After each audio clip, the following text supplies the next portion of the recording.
Good morning, friends. Welcome to Akulmach Live. And as you know, we are live across all social media platforms. And in the morning brew section, we talk about a couple of things that are very important today. And today I have my opinion on two latest items.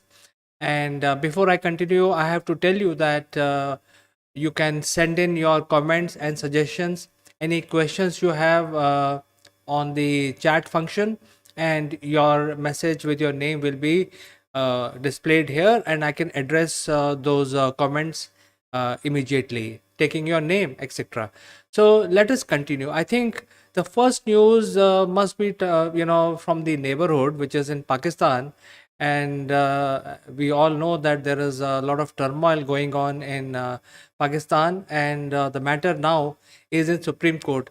But the biggest surprise that I came to know today while reading the news is that the Supreme Court has categorically said that they are not in a position to give any immediate solution to the crisis, the political crisis which has happened, because both sides have invoked constitutional sanctions.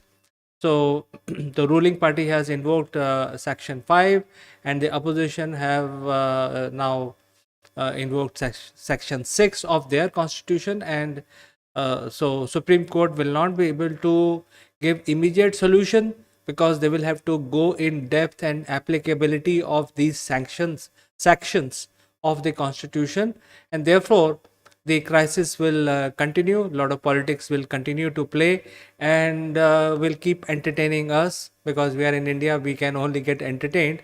It is quite worrisome, what is happening. But I think, nevertheless, there is no immediate solution coming through from the Supreme Court of Pakistan.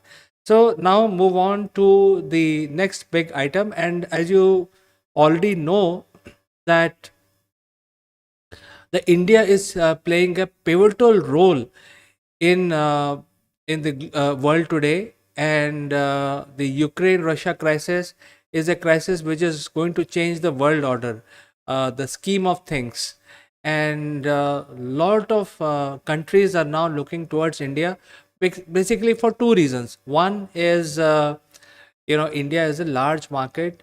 It is also the fastest growing economy, and it's a large nation with a lot of foreign exchange and lot of internal economy in place. And as you know that the Chinese stock market has tanked by about 40% last year. So I think a lot of companies are exiting China, and coming over to India. And a lot of world leaders have actually come and basically done their deals. And the latest one, as of yesterday, we talked about, was a large mega deal, a free trade deal between India and Australia. And now is the term of the UK.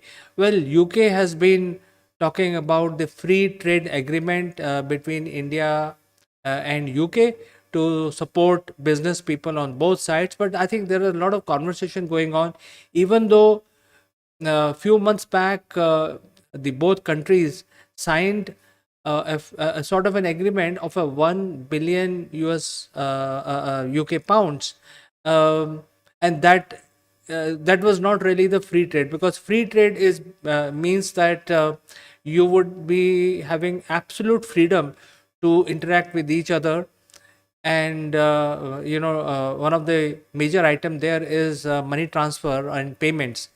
And so even though we have a bilateral agreement of the value of 1 billion pounds, but it is not really free trade, and the UK has been eyeing to close very quickly this free trade agreement between India and UK. Now, if you look at the population of UK, they are just 60 million or 66 million. And if you look at the population of India, is like 1.3, 1.4 billion. So obviously there is a lot of difference, first in terms of the size of the nation, and now for UK also, India can be a very, very important partner in order to boost their economy also, because India can be a very big market for UK. So while whatever politics has happened over the non-aligned movement of India on the Ukraine crisis, and India has categorically said that they will not be taking sides. In spite of that, the Australia has signed a mega deal, a free trade deal with India, and now uh, we are hearing that the UK Prime Minister, Mr. Boris Johnson, would be visiting India by this month end, and the date has to be finalized. And the agenda would be to discuss and iron out any issues in the free trade agreement and sign that up, because once that is signed, it is going to be big. Because believe it or not, UK is a large economy. I mean, even though they are a small country, but they have lots to offer to India in terms of technology, in terms of even their investments, because they are a large economy. There are a lot of big business houses headquartered out of UK, including bank and insurance, and all of that can come if there is a lot of free trade happening between two countries. And India is a growing economy, so there are a lot of potential in India, because once the economy is growing, then obviously there will be a lot of potential, and there'll be a lot of unicorns coming up, and new ideas, young energy, and all of those advantages that India has. So I think it is very important for UK and India to come closer and sign up these trade deals. And I think everybody understand whatever the politics happens in the media, which anyway is one sided now, but the reality, the brass tacks, is that India is required, and that is why whatever these leaders say in public to woo their own own stakeholders in the scheme of things in their country, but they also understand that we need India, and that is why now Mr. Boris Johnson will be coming, and I am quite hopeful that they will be able to sign up this deal, because I think I have been also reviewing and waiting for this. I have a lot of friends in the UK, and I believe that this sort of deal is required between India and UK.